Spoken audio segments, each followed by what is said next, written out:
आज हम देखते हैं संविधान का अनुच्छेद 22। अनुच्छेद 22 में 3 प्रकार की स्वतंत्रता दी गई है। जैसा कि आप सभी पढ़े थे 19 से 22, अनुच्छेद 19 से 22 स्वतंत्रता का अधिकार है। 14 से 18 समानता का अधिकार था। ये क्या है? अनुच्छेद 22 है। अनुच्छेद 22 में हमें 3 प्रकार का अधिकार दिया गया है, समझे, जो कि गिरफ्तारी से संरक्षण करती है, मतलब गिरफ्तारी से रक्षा करती है। पहला क्या है? पहला है गिरफ्तारी से पहले वारंट देना पड़ेगा। इसका मतलब है अगर आपको गिरफ्तार करना है तो आप सबसे पहले हमें कारण बता दीजिए, उसके बाद आप गिरफ्तार कर लीजिए। बगैर कारण बताए आप गिरफ्तार नहीं कर सकते हैं। दूसरा है 24 घंटे के अंदर उसे न्यायालय में सहशरीर प्रस्तुत किया जाता है। अगर किसी को गिरफ्तार कर लिया जाता है तो मात्र 24 घंटा के अंदर उसको जज साहब के पास पेश करना पड़ता है कि जज साहब यही चोट्टा था जो कि मारा था, समझे। उसके बाद इस 24 घंटे के अंदर यातायात और अवकाश का समय नहीं गिना जाएगा। अगर 24 घंटे से ज्यादा आपको रख सकता है तो आप वहां पे बोल सकते हैं कि जज साहब हमको 24 घंटे से ज्यादा रखा गया। तो उसके बाद दरोगा जी क्या करेंगे? दरोगा क्या करेगा? अपना कारण बताएगा कि कोसी में बाढ़ आ गया था, बाढ़ का पानी थाने में आ गया था। उसके बाद या तो वो बोलेगा कि पुलिस कहीं दंगा फसाद हो गया था, उसको रोकना ज्यादा जरूरी था। प्रॉपर कारण उसको बताना पड़ेगा, समझे। नहीं तो जज साहब उसका क्लास ले लेंगे, ठीक है। और इसमें यातायात, आने जाने का समय, अगर आप छुट्टी का समय है तो वो नहीं गिना जाएगा। मान लीजिए आपको शनिवार की रात को पकड़ के ले गया है, समझे, तो संडे छुट्टी रहता है। आप उसमें बोलोगे 24 घंटे के अंदर आप जज साहब के पास हमको भेजिए, नहीं, छुट्टी का दिन रविवार को न्यायालय बंद रहता है। आपको मतलब छुट्टी का समय और आने जाने का समय नहीं गिना जाता है इसमें, ठीक है। और उसके बाद गिरफ्तार व्यक्ति को अपने पसंद का वकील रखने का अधिकार है। अगर आपको गिरफ्तार किया गया है तो आप अपने पसंद का वकील रख सकते हैं, समझे, कोई दिक्कत नहीं ना। और हाँ, इसमें एक और चीज जोड़ दिया गया है, निवारक विरोध अधिनियम, समझे, निवारक विरोध अधिनियम। इस निवारक विरोध अधिनियम को हम इस तरीके से समझते हैं, इसको हम कह सकते हैं प्रिवेंसिव डिटेंशन, इसको इंग्लिश में बोलते हैं प्रिवेंसिव डिटेंशन। सबसे पहले देखिए इसमें जोड़ा क्या गया था। अनुच्छेद 22 में 3 प्रकार का अधिकार तो दिया गया है। पहला क्या है? गिरफ्तारी से पहले वारंट, समझे, अरेस्ट से पहले आपको वारंट देना पड़ेगा, कारण बताना पड़ेगा आप हमें क्यों गिरफ्तार कर रहे हैं। दूसरा है 24 घंटा के अंदर न्यायालय में पेश करना पड़ेगा। और तीसरा है अपना वकील रखने का आजादी है, समझे।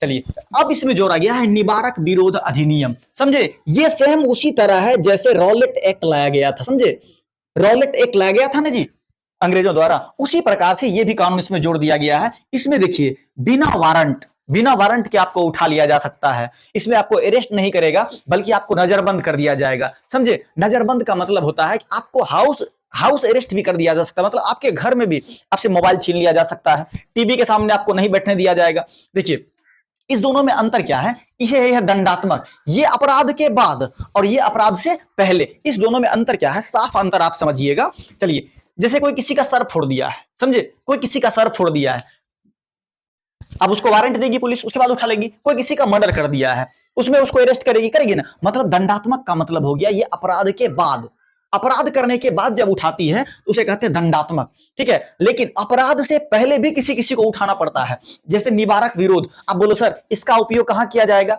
आप याद कीजिए अगस्त 2019 में जब जम्मू कश्मीर में 370 हटाया गया था, जब जम्मू कश्मीर से 370 हटाया गया था, 370 किसने जोड़ा था जी? शेख अब्दुल्ला ने जोड़ दिया था। किसने जोड़ दिया था? शेख अब्दुल्ला ने जोड़ दिया था, समझे। जब इसको 2019 में अगस्त 2019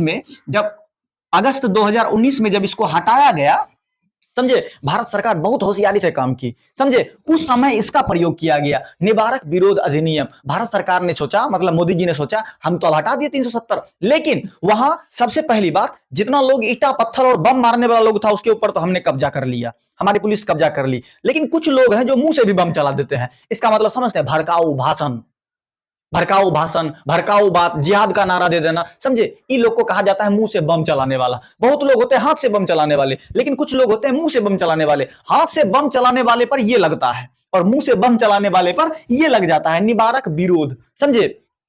अब सोचिए 370 तो जम्मू कश्मीर से हटा दिया गया। जब जम्मू कश्मीर से 370 हटाया गया तो एक सबसे बड़ा चिंता था कि वहां के कुछ नेता लोग थे, समझे, जैसे उमर अब्दुल्ला के पिताजी फारूक अब्दुल्ला।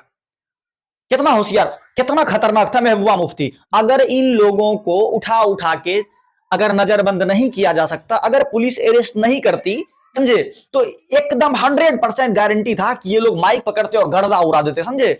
क्या भाषण बोलते 370 के खिलाफ, कोई पता नहीं था, लेकिन ये चीज बहुत जरूरी था। सोचिए संविधान किस तरह से बनाया गया है, मतलब हर चीज को देख के बनाया गया है, कुछ भी हो जाए देश नहीं टूटना चाहिए, समझे। और उस सबको पकड़ पकड़ के क्या कर दिया गया, नजरबंद कर दिया गया, समझे। नजरबंद आपको 3 महीने के लिए किया जा सकता है, लेकिन अगर कोर्ट से अगर एडवाइजरी ग्रुप ने अगर सलाह दे दिया ना इसको और भी जेल में बंद रखो, तो आपको बढ़ा भी जा सकता है। 6 महीने से ज्यादा उन लोग को पकड़ पकड़ के ठांस दिया था अंदर में, समझे।